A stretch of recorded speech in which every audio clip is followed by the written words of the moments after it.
Hello, Pastor Tim here with 365 Biblical Workout, and we're going to pick up, today is May 20th, and we're going to pick up at Esther chapter 2, verse 19. When virgins were gathered together a second time, Mordecai sat within the king's gate. Now Esther had not revealed her family and her people, just as Mordecai had charged her, for Esther obeyed the command of Mordecai as when she was brought up by him. In those days, while Mordecai sat within the king's gate, two of the king's eunuchs, Bigthan and Teresh, doorkeepers, became furious and sought to lay hands on King Ahasuerus. So the matter became known to Mordecai, who told Queen Esther, and Esther informed the king in Mordecai's name. And when an inquiry was made into the matter, it was confirmed, and both were hanged on a gallows, and it was written in the book of the Chronicles in the presence of the king. Chapter 3.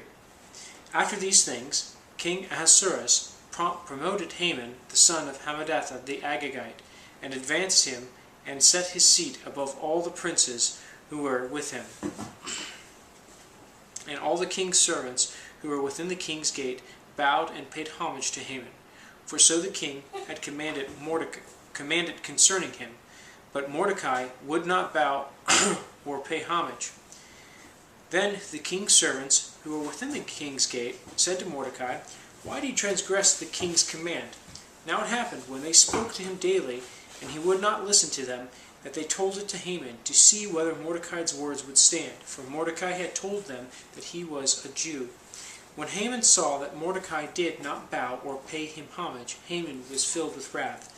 But he disdained to lay hands on Mordecai alone, for they had told him of the people of Mordecai. Instead, Haman sought to destroy all the Jews who were throughout the whole kingdom of Ahasuerus, the people of Mordecai. In the first month, which is in the month of Nisan, in the 12th year, King Ahasuerus, they cast pur, that is, the lot, before Haman to determine the day and the month until it fell on the 12th month, which is the month of Adar. Then Haman said to King Ahasuerus, "There is a certain people scattered and dispersed among the people in all the provinces of your kingdom. Their laws are different from all other peoples, and they do not keep the king's laws. Therefore it is not fitting for the king to let them remain. If it pleases the king, let a decree be written that they be destroyed, and I will pay 10,000 talents of silver into the hands of those who do the work." To bring it into the king's treasuries. So the king took his signet ring from his hand and gave it to Haman, the son of Hammedatha the Agagite, the enemy of the Jews. And the king said to Haman, "The money and the people are given to you, to do with as seems good to you." Then the king's scribes were called on the 13th day of the first month, and a decree was written according to all that Haman commanded, to the king's satraps, to the governors who are over each province, to the officials of all people, to every province according to its script, and to every people in their language, in the name of King Ahasuerus. It was written, and sealed with the king's signet ring. And the letters were sent by couriers into all the king's provinces, to destroy, kill, and to annihilate all the Jews, both young and old, little children and women, in one day on the 13th day of the 12th month, which is the month of Adar, and to plunder their possessions. A copy of the document was to be issued as law in every province, being published for all people, that they should be ready for that day. The couriers went out, hastened by the king's command, and the decree was proclaimed in Shushan the citadel. So the king and Haman sat down to drink, but the city of Shushan was perplexed. Chapter 4. When Mordecai learned all that had happened, he tore his clothes and put on sackcloth and ashes, and went out into the midst of the city. He cried out with a loud and bitter cry. He went as far as the front of the king's gate, for no one might enter the king's gate clothed with sackcloth. In every province where the king's command and decree arrived, there was great mourning among the Jews, with fasting, weeping, and wailing, and many lay in sackcloth and ashes. So Esther's maids and eunuchs came and told her, and the queen was deeply distressed. Then she sent garments to clothe Mordecai, and to take his sackcloth away from him, but he would not accept them. Then Esther called Hathach, one of the king's eunuchs, whom he had appointed to attend her, and she gave him a command concerning Mordecai, to learn what and why this was. So Hathach went out to Mordecai in the city square that was in front of the king's gate, and Mordecai told him all that had happened to him, and the sum of money that Haman had promised to pay into the king's treasuries to destroy the Jews. He also gave him a copy of the written decree for their destruction, which was given at Shushan, that he might show it to Esther and explain it to her, that he might command her to go into the king, to make supplication to him, and to plead before him for her people. So Hathach returned and told Esther the words of Mordecai. Then Esther spoke to Hathach and gave him a command for Mordecai. All the king's servants and the people of the king's provinces know that any man or woman who goes into the inner court to the king, who has not been called, he has but one law, put all to death, except the one to whom the king holds out the golden scepter, that he may live. Yet I myself have not been called to go into the king these 30 days. So they told Mordecai Esther's words, and Mordecai told them to answer Esther, Do not think in your heart that you will escape in the king's palace any more than all the other Jews. For if you remain completely silent at this time, relief and deliverance will arise for the Jews from another place. But you and your father's house will perish. Yet who knows whether you have come to the kingdom for such a time as this? Then Esther told them to reply to Mordecai, Go, gather all the Jews who are present in Shushan, and fast for me, neither eat or drink for 3 days, night or day. My maids and I will fast likewise, so I will go to the king, which is against the law, and if I perish, I perish. So Mordecai went his way, and did according to all that Esther commanded him. Chapter 5.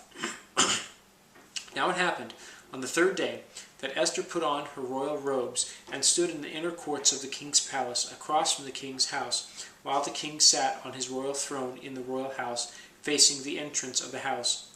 So it was, when the king saw Queen Esther standing in the court, that she found favor in his sight, and the king held out to Esther the golden scepter that was in his hand.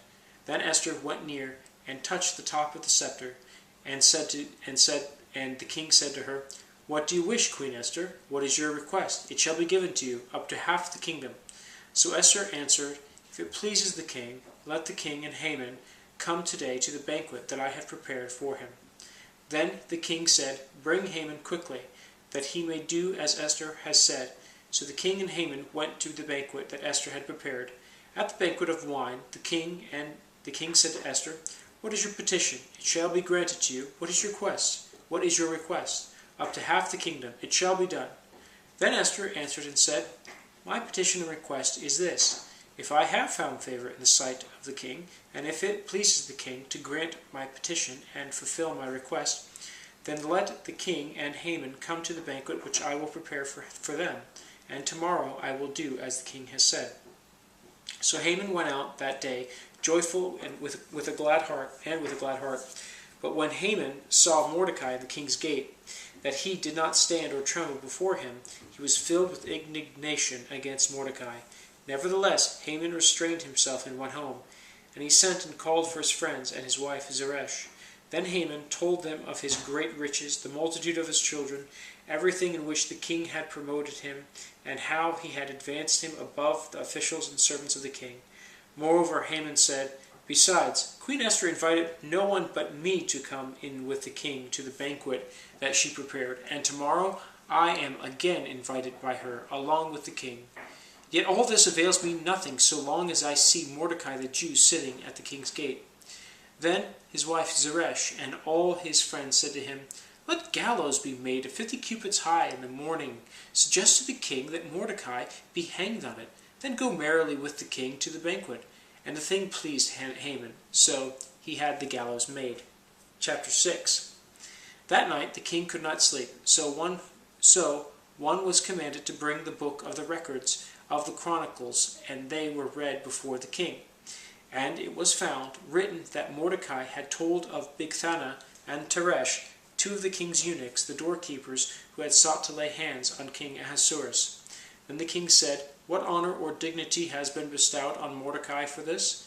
And the king's servants who attended him said, Nothing has been done for him. So the king said, Who is in the court? Now Haman had just entered the outer court of the king's palace to suggest that the king hang Mordecai on the gallows that he had prepared for him.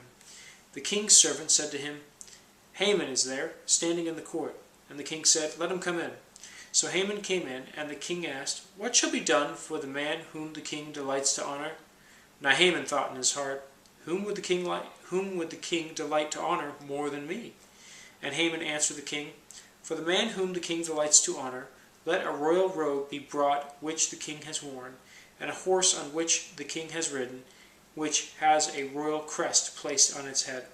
Then let this robe and horse be delivered into the hand of one of the king's most noble princes, that he may array the man whom the king delights to honor. Then parade him on horseback through the city square, and proclaim before him, 'Thus shall it be done to the man whom the king delights to honor.'"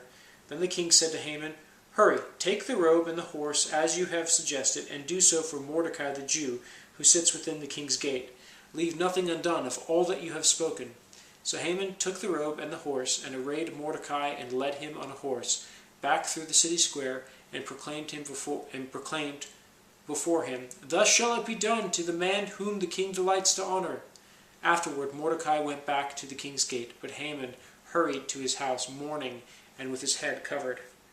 When Haman told his wife Zeresh and all his friends everything that had happened to him, his wise men and his wife Zeresh said to him, "If Mordecai, before whom you have begun to fall, is of Jewish descent, you will not prevail against him, but will surely fall before him."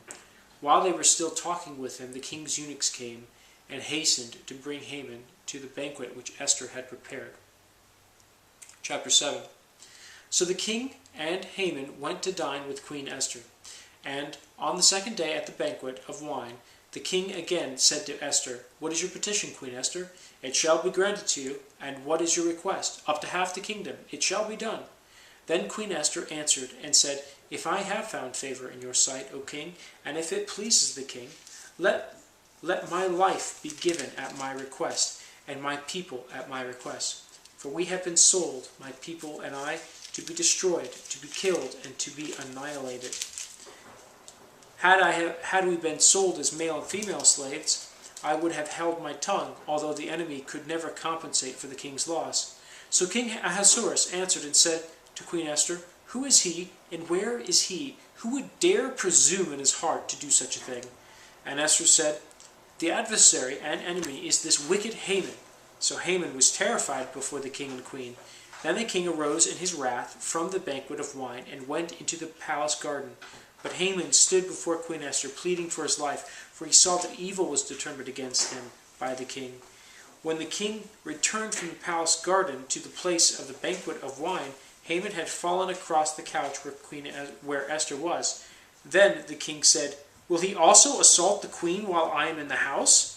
As the word left the king's mouth, they covered Haman's face. Now Harbonah, one of the eunuchs, said to the king, "Look, the gallows 50 cubits high, which Haman made for Mordecai, who spoke good on the king's behalf, is standing at the house of Haman." Then the king said, "Hang him on it." So they hanged Haman on the gallows that he had prepared for Mordecai. Then the king's wrath was subsided. We're going to end there and pick up tomorrow at chapter 8. Until then.